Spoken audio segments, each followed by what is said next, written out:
any youngster in India, he will tell you that it does not matter whether the professor has qualifications. It does not matter whether the professor has a scientific temperament. The only thing that matters is the professor belongs. माननीय सदस्य, एक minute, माननीय सदस्य, चुनाव सुधारों पर चर्चा हो रही है। सर ये मैं उसी पे कर रहा हूँ। आप किसी भी संगठन का नाम जो इस हाउस में उसका नाम ले। LOP है तो इसका मतलब ये नहीं है। LOP का मतलब नहीं है आप जनरल बात बोलो। आप राष्ट्रपति भाषण में बोलिए जनरल बात। सर हम लोग सुनना चाहते हैं। सर स्पीकर सर हम लोग सुनेंगे शांति से। हम लोग शांति से सुनना चाहते हैं और ये आप लोग सुनिए ना क्या कहना चाहते हैं। धमकी देंगे आप? हम लोग सुनने के लिए बैठा है। अभी तक नेता प्रतिपक्ष एक शब्द चुनाव सुधार पे अभी तक आया ही नहीं है। संसदीय कार्य मंत्री बोल रहे हैं। मैं स्पीकर का परमिशन से ही बोल रहा हूँ। हम सुनने के लिए बैठे हैं। अरे हम सुनने के लिए बैठे हैं। नेता प्रतिपक्ष चुनाव सुधार के लिए जो सुझाव देंगे सुनने के लिए तो हम बैठे हैं, लेकिन चुनाव सुधार को नहीं बोलते हुए कहा जो इस सदन से कोई वास्ता नहीं, जो संगठन उसका कहानी किसी और का बोलना ये कोई उचित नहीं है। समय बहुमूल्य है, समय का मर्यादा भी है। सबका सब यहाँ सुनने के लिए बैठे हैं और ये समय बहुत कीमती है, इसलिए हर एक पल अच्छा शब्दों का कोई अच्छा ज्ञान दे, सुझाव दे, सुनने के लिए हम लोग बैठे हैं। मेरा एक सीमित अनुरोध है नेता प्रतिपक्ष से, आप विषय पर ही रहिए। हम लोग सब बैठे हैं, गृह मंत्री जी भी सुनने के लिए बैठे हैं, लेकिन आप विषय पर नहीं बोलेंगे तो जो विषय तय किया गया है उसका क्या मतलब है। अगर चुनाव सुधार पर ही नहीं बोलेंगे तो फिर इतना समय सबका क्यों बर्बाद करना चाहते हैं नेता प्रतिपक्ष।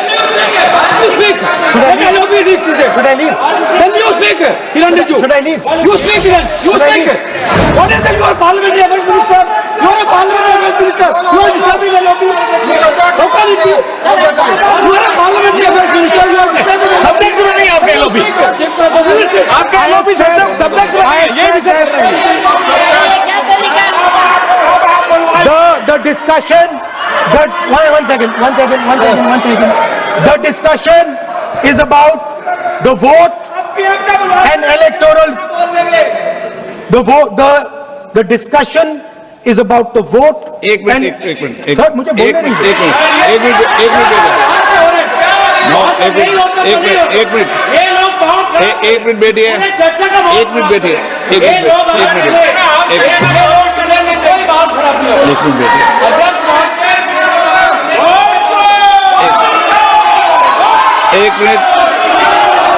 एक मिनट बैठिए। माननीय सदस्य मैं बैठे बैठे अनऑफिशियली बोल रहे हैं, उस विषय बोल रहे हैं, सदन की गरिमा को बनाए रखें। आसन को चुनौती देने का प्रयास मत करिए, ये ठीक नहीं है। Speaker sir, I want to make it very clear. Please. Speaker sir, I want to make it very clear. The discussion is about votes. The discussion is about the stealing of votes. The discussion is about the SIR, and I am framing my discussion about votes. Yes. And what is happening here is patently unfair. I am not being allowed to speak. I am being disturbed, and I put my protest here. I have done absolutely nothing wrong. I am talking about the subject. In order to capture the vote, you have to capture institutions. I am saying that institutions of India are captured, and I will come to the point, which is Election Commission is captured. So, the project of the RSS was to capture the institutional framework of the country, and I said how the education system has been captured. Vice Chancellor after Vice Chancellor after Vice Chancellor is placed not on merit, not on capability, not on scientific temper, but on the fact that he belongs to a particular organization. Second capture, which helps in destroying democracy, the capture of the intelligence agencies. We have the Home Minister sitting here. the capture of the CBI, of the ED, of the Income Tax Department. And the systematic placement of bureaucrats who favor their ideology and attack the opposition and anybody who chooses to oppose the RSS. That is the second institutional capture. And the third there are many more. I can go on. And the third institutional capture. What is this?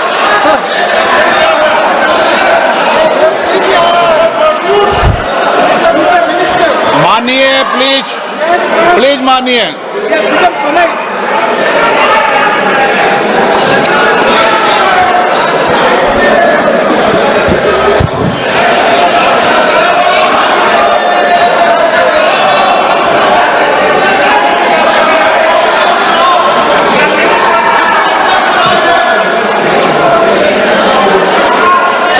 And the third capture of the institution that directly controls the election system of our country, the Election Commission. Now, I am not saying this without proof.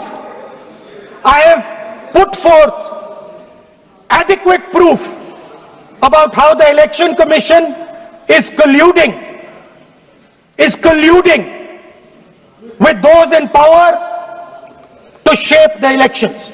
But I want to ask three questions first, which will make it very clear that the BJP is directing and using the Election Commission to damage India's democracy. The first question, why is it that the CJI was removed from the selection panel of the Election Commissioner? What motivation could there be to remove the CJI? Do we not believe in the CJI? Of course we believe in the CJI. Why is he not in that room? I sit in that room. It is so-called a democratic decision. On one side, Prime Minister Narendra Modi and Mr. Amit Shah. On the other side, the leader of the opposition. I have no voice in that room. What they decide is what happens. So the first question, why is the Prime Minister and Amit Shah so keen on choosing exactly who the Election Commissioner is going to be? Second question, and even more devastating question, no Prime Minister has done this in the history of India. In December 2023, this government changed the law. They changed the law to make sure that no election commissioner could be punished for any action they take while they are election commissioner. Yes. Immunity. Why would the Prime Minister and Home Minister give this gift of immunity to the election commissioner? Why would they need to give this tremendous gift that no Prime Minister has given ever before to the election commissioner? Yes. Mr. Shah is looking into the ceiling. Maybe he will answer this question when he speaks.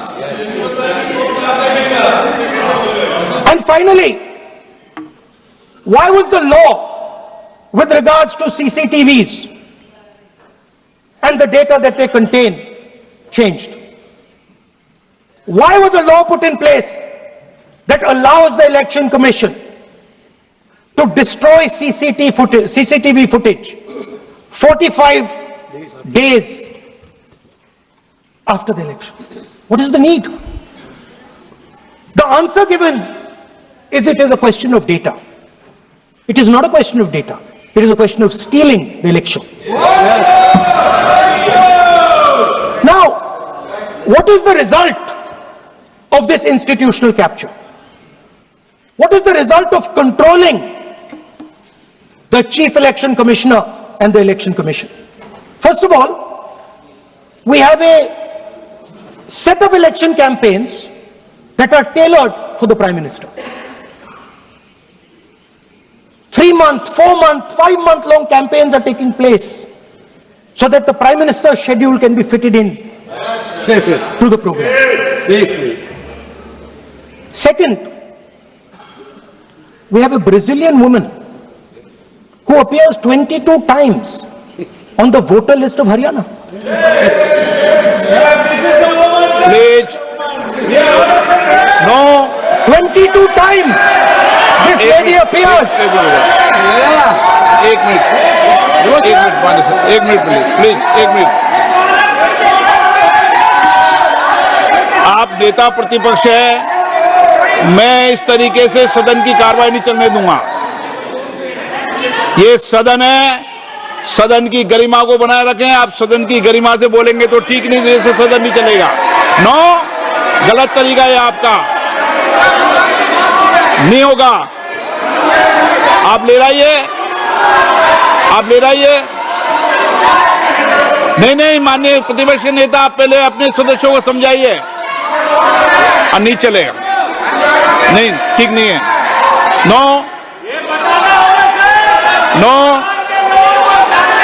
नहीं, बिल्कुल नहीं चलेगा। अगर आप sir माननीय प्रतिपक्ष के नेता, आप अपने सदस्यों को गरिमा समझाइए। सर, बट ये तरीका आप इतने सालों तक यहाँ पर हैं, ये तरीका उचित है क्या? सर, विरोध का तरीका होता है, लेकिन ये उचित तरीका नहीं है। तरीका इधर पे नो, उधर का तरीका क्या है सर? नो, सबका तरीका उधर से होगा, उधर से भी बोलेंगे, इधर से बोलेंगे, सब जगह से बोलेंगे। Speaker sir, I don't agree with the showing of photographs here, but it is a reflection of our democratic structure. This is what is happening in our democracy, that you're not allowing us to show. This Brazilian woman has appeared 22 times on the voter list in Haryana. And not only that, there is one woman whose name has appeared 200 times, more than 200 times in one booth in Haryana. And it is very clear, and I have proven without doubt, that the election of Haryana was stolen and the theft was ensured by the Election Commission of India. I've said it again and again and again. Now, nowhere has the Election Commission answered my questions. The Election Commission has not told me why this lady's picture has appeared on the polling list. They have not told me why lakhs and lakhs of duplicate voters are existing. They have not told me why a BJP leader is coming from Uttar Pradesh to vote in Haryana. These are straightforward questions. And there is clear proof which I have put in front of the country. Right? But the Election Commission has no answer to these questions. And that is the result of the complete capture of the Election Commission by the people across the aisle. By the way, you're talking about SIR in Bihar. Let me say something about SIR in Bihar. Why is it that after the SIR in Bihar, 1.2 lakh duplicate photos are existing in Bihar, in the voting list? If you have cleaned up the voting list, why are there 1.2 lakh duplicates in Bihar? And we've not just proven this about Haryana. We have proven this in Karnataka, we have proven this in Maharashtra, and I'm absolutely certain this is how you're winning elections in Madhya Pradesh, in Uttar Pradesh, in Bihar, across the country. Now, so what I'm putting on the table is, it is very clear that you've captured the institution. I've shown the mechanism of that capture. I'm also showing you how the Election Commission is doing things that are completely out of line. I'm not getting any answers. Right? So now let us come to how, when we are talking about electoral reform. Electoral reform is very simple. The point is, nobody wants to do it. The government doesn't want to do it. What does electoral reform require? What we've been saying. Number one, give machine readable voter lists to all political parties 1 month before the election. That's the first step. The second step is take back the law that allows the destruction of CCTVs. CCTV footage. Very simple, not difficult. While you are doing that, also tell us what is the architecture of the EVM. Give us access to the EVM. Let our experts go and see what is inside the EVM. Till today, we have not had access to the EVM. We are not shown the architecture of the EVM. We are not physically allowed to go and see an EVM. Give us the architecture. Give us access to the EVM. And finally, please change the law that allows the election commissioner to get away with whatever he wants to do. That's all the electoral reforms you need. And I want to assure the election commissioner that they might be under the impression that this law lets them get away with it. Let me remind them, don't worry, we are going to change the law and we are going to change it retroactively and we are going to come and find you. Right? So this is the situation that the country is faced with. You know, everybody says to us, India is the biggest democracy. Actually,